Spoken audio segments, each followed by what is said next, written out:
નમસ્કાર દર્શક મિત્રો, આપ નિહાળી રહ્યા છો સાઈ ગ્રુપ મીડિયા હાઉસ દ્વારા સંચાલિત નવસારી લાઈવ અને ઝટપટ ન્યૂઝ। આજ રોજ નવસારીના બીઆર ફાર્મ ખાતે ભારતીય જનતા પાર્ટી દ્વારા યુવા મોરચા નવસારી જિલ્લાના એક વિશેષ કાર્યક્રમનું આયોજન કરવામાં આવ્યું હતું, જેમાં નવસારી મહાનગરમાં યુવાનોના સપનાઓ સાથે ભવિષ્યના શહેરના સર્વાંગી વિકાસનું દિશાદર્શન નિમિત્તે, જેને કહી શકાય કે ભાઈ યુથ ટાઉન હોલનો કાર્યક્રમનું આયોજન કરવામાં આવ્યું હતું, જેનું આયોજન ભારતીય જનતા પાર્ટીના યુવા મોરચા દ્વારા કરવામાં આવ્યું હતું, જેની અંદર મોટી સંખ્યામાં યુવાનો ઉપસ્થિત રહ્યા હતા અને વક્તા તરીકે સ્પેશિયલી કમલમના પ્રભારી અને યુવા મોરચાના પ્રદેશ મંત્રી પ્રશાંત કોરાટ ઉપસ્થિત રહ્યા હતા અને એમણે ત્યાં ઉપસ્થિત યુવાનોને માર્ગદર્શન આપ્યું હતું। યુવાનોનો કાર્યક્રમ હતો, યુવાનો વિશેનો કાર્યક્રમ હતો, યુવાનોની સાથે વાર્તાલાપ કરવામાં આવી હતી। જો કે આ કાર્યક્રમની અંદર જિલ્લા ભાજપ પ્રમુખ ભૂરાભાઈ શાહ, ધારાસભ્ય રાકેશભાઈ દેસાઈ સહિતના અધિકારીઓ ઉપસ્થિત રહ્યા હતા, પદાધિકારીઓ ઉપસ્થિત રહ્યા હતા અને તે દરમિયાન પ્રશાંત કોરાટ શું જણાવી રહ્યા છે, ચાલો આપણે સાંભળીએ। ભારતીય જનતા પાર્ટીના અમારા જિલ્લા પંચાયતના સૌ ચૂંટણી ઇન્ચાર્જો, તાલુકા પંચાયતના સૌ ચૂંટણી ઇન્ચાર્જો, નગરપાલિકા અને મહાનગરપાલિકાના વોર્ડના સૌ ચૂંટણી ઇન્ચાર્જોની મહત્વની બેઠક હતી। અમારા જિલ્લાના અધ્યક્ષ આદરણીય શ્રી ભૂરાભાઈ શાહના નેતૃત્વમાં આજે આ બેઠકનું આયોજન કરવામાં આવ્યું હતું। આગામી સમયમાં ચૂંટણીને અનુલક્ષીને નીચે સીટ વાઇઝ કઈ રીતે પ્રચાર પ્રસાર સાથે ઉમેદવારનો લોકસંપર્ક અને મતદાનના દિવસ અને મતગણતરી સુધી કઈ રીતનું આયોજન કરવું એ પ્રકારની આ બેઠકની અંદર ચર્ચા થઈ છે। જે રીતે સમગ્ર ગુજરાતની અંદર આ વખતે અમારા પ્રદેશના અધ્યક્ષ આદરણીય શ્રી જગદીશભાઈ વિશ્વકર્મા સાહેબના નેતૃત્વમાં 10,000થી વધારે ઉમેદવારો ભારતીય જનતા પાર્ટીના કાર્યકર્તાઓ વિવિધ તબક્કાની ચૂંટણીમાં લડી રહ્યા છે અને આ વખતે ઐતિહાસિક ઘટના બની છે। અમારા પ્રદેશ અધ્યક્ષ જગદીશભાઈ વિશ્વકર્મા સાહેબના નેતૃત્વમાં લગભગ 400થી વધારે બેઠકો ગઈકાલ સુધીમાં બિનહરીફ જાહેર થઈ છે અને સામેવાળા ઘણા લોકોએ ફોર્મ બી નથી ભર્યા અને ઘણા લોકોએ પોતાનું નામાંકન પત્ર પરત પણ લીધું છે। ત્યારે આવનારા સમયમાં જે રીતે દેશના યશસ્વી પ્રધાનમંત્રી માનનીય નરેન્દ્ર મોદીજીએ જ્ઞાનના મંત્ર સાથે ગરીબ, યુવા, અન્નદાતા અને નારી 4 શ્રેણીના લોકો માટે કામ કર્યું છે અને રાજ્યની અંદર અમારા માન્ય મુખ્યમંત્રી શ્રી ભૂપેન્દ્રભાઈ પટેલ સાહેબના નેતૃત્વમાં છેવાડાના વ્યક્તિ સુધીનો વિકાસ થાય, છેવાડાના વ્યક્તિ સુધી સરકારની યોજના પહોંચે, એમને લાભ મળે, એ તમામ લાભાર્થીઓને સંપર્ક કરીને એમને ભારતીય જનતા પાર્ટીના ઉમેદવાર કમળ તરફી મતદાન કરવા માટે થઈને ભારતીય જનતા પાર્ટીના દરેક કાર્યકર્તાઓ કામે લાગવાના છે અને 26મી તારીખે ખૂબ જ વિપુલ પ્રમાણમાં મતદાન થવાનું છે અને 28મી તારીખે ઐતિહાસિક ઘટના ગુજરાતની અંદર બનશે। 100% પરિણામ સાથે ભારતીય જનતા પાર્ટીનો ભગવો ફરી વખત ગુજરાતની અંદર લહેરાવા જઈ રહ્યો છે। નવસારી જિલ્લાની અંદર ઐતિહાસિક ઘટના બની છે। જિલ્લા પંચાયતની 30 સીટમાંથી 9 જિલ્લા પંચાયત સીટ, નગરપાલિકા ગણદેવી નગરપાલિકામાં 24માંથી 23, નવસારી મહાનગરપાલિકામાં 2 સીટ અને 132 તાલુકા પંચાયત સીટમાંથી 27 જેટલી 132 તાલુકા પંચાયત સીટમાંથી 27 જેટલી તાલુકા પંચાયત સીટ એ બિનહરીફ ભારતીય જનતા પાર્ટીના ઉમેદવારો જીતીને લઈ આવ્યા છે। ઘણી જગ્યા પર સામેવાળા પાર્ટીને ઉમેદવાર પણ નથી પડ્યા, ઘણી જગ્યા પર જબરજસ્તી લડાવવા માટે થઈને જબરજસ્તી ફોર્મ ભરાવીને જબરજસ્તી મેન્ડેટ આપ્યું હતું, એવા બધા જ ઉમેદવારોએ પોતે લડવાની અનિચ્છા દર્શાવી છે। એ પ્રકારે ઐતિહાસિક ઘટનાથી 60 જેટલી સીટો બિનહરીફ થઈ છે। નવસારી સહિત અનેક વિસ્તારોમાં મેરિટમાં આવતા હોય એવા યુવા ઉમેદવારોની ટિકિટ કપાઈ છે, શું કહેશો? આપ જોઈ શકો છો કે ભારતીય જનતા પાર્ટીની અંદર 10,000થી વધારે કાર્યકર્તાઓને તક મળી છે અને જે રીતે ભારતીય જનતા પાર્ટીની અંદર યુવાઓને તક આપવા માટે થઈને, પ્લેટફોર્મ આપવા માટે થઈને, લડવા માટે થઈને પાર્ટીએ નિયમ બનાવ્યો કે 60 વર્ષથી ઉપરના 3 ટર્મથી વધારે લડેલા હોય, આ બધા જ નિયમોને ધ્યાનમાં રાખીને ઘણા બધા યુવાનોને તક મળી છે।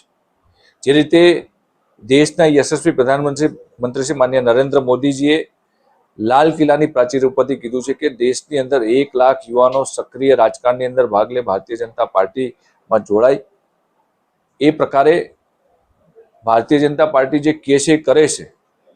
અમારા રાષ્ટ્રીય અધ્યક્ષ માત્ર 45 વર્ષના છે આદરણીય નીતિન નવીનજી એ સંગઠનની અંદર વિવિધ પદ ઉપર રહ્યા, ધારાસભ્ય તરીકે ઘણા સમયથી ચૂંટાઈને આવે છે, બિહારની રાજકારણની અંદર બિહાર સરકારમાં મંત્રી બી રહ્યા છે, 45 વર્ષની ઉંમરે એ રાષ્ટ્રીય અધ્યક્ષ છે, દુનિયા અને દેશની નંબર 1 પાર્ટીના રાષ્ટ્રીય અધ્યક્ષ છે. ત્યારે ભારતીય જનતા પાર્ટીની અંદર યુવાઓને પ્રાધાન્ય મળે છે, નવા યુવાનોને તક મળે છે.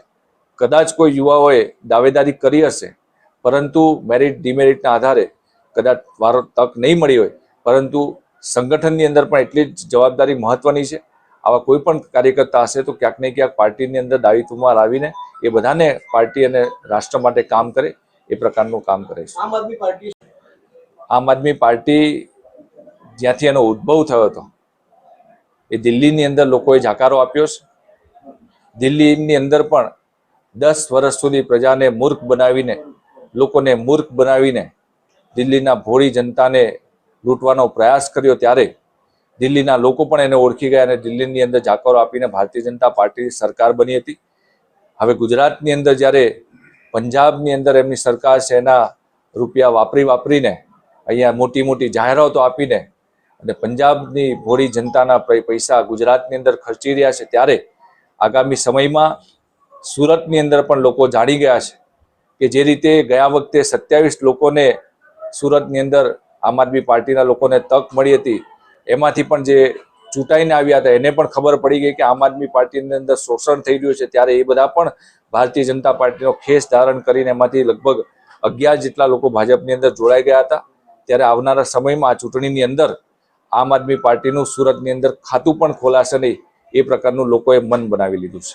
1 લાખ યુવાનોને આ રાજકારણમાં તો લાવ્યા, પણ નવસારીની વાત કરીએ, છેલ્લા 30 વર્ષથી ભાજપનું શાસન છે.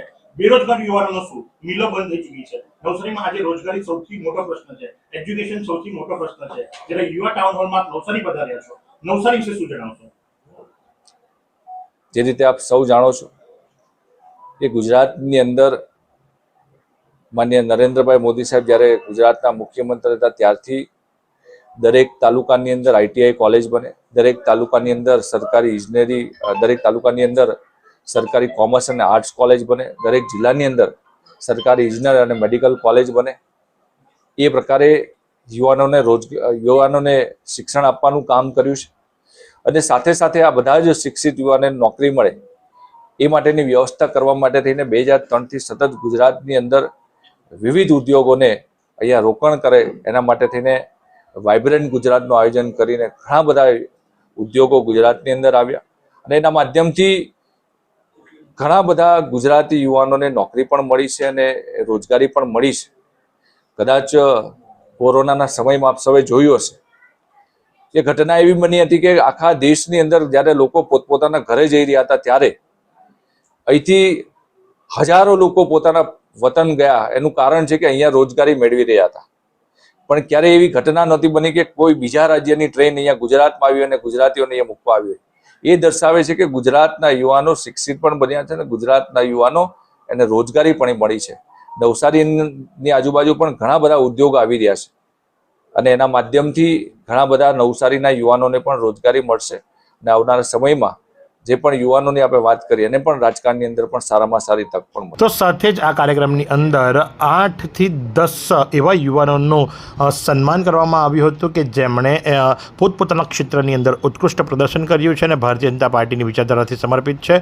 ખાસ કરીને કરિશ્મા મસ્કે કે જેઓ અભિનેત્રી છે એમનું પણ અહીં એક સર્ટિફિકેટ આપી સન્માન કરવામાં આવ્યું હતું અને યુવાનો માટેના કાર્યક્રમની અંદર મોટી સંખ્યામાં યુવાનો આવ્યા હતા. પણ ભીડ ભેગી કરવા માટે કહી શકાય કે ભીડ ભેગી કરવા માટે પાછો કહું છું, ભીડ ભેગી કરવા માટે કદાચ જેમની ઉંમર 18 વર્ષની પણ નથી, જેમનું મતદાર યાદીમાં નામ પણ નથી, એવા ચહેરાઓને પણ આની અંદર સ્થાન આપવામાં આવ્યું હતું. એટલે કદાચ યુવાનોને ટાર્ગેટ આપવામાં આવ્યો હોય કે ભાઈ પ્રદેશથી જ્યારે પ્રશાંતભાઈ આવી રહ્યા છે ત્યારે ચોક્કસથી મોટી સંખ્યામાં યુવાનો ઉપસ્થિત રહેવા જોઈએ અને જેની ઘેલછામાં નાના લબરમૂછીઓ અને કદાચ મૂછનો દોરો પણ નથી ફૂટ્યો એવા લોકોને પણ આ ભીડની અંદર ભેગી કરવામાં આવ્યા હતા.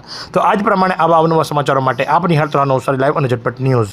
આ સુંદર સૃષ્ટિને નિહાળવા માટે હજારો લોકો પાસે દ્રષ્ટિ નથી અને એ ત્યારે જ શક્ય બને જ્યારે કોઈ ચક્ષુદાન કરે. તો તમારા સ્વજનો સાથે મળી એક સુનિશ્ચય લઈએ. ચક્ષુદાનને પરિવારની પરંપરા બનાવીએ. Visit Sant Punit Chakshu bank, Rotary eye institute Navsari. Call 7069006329.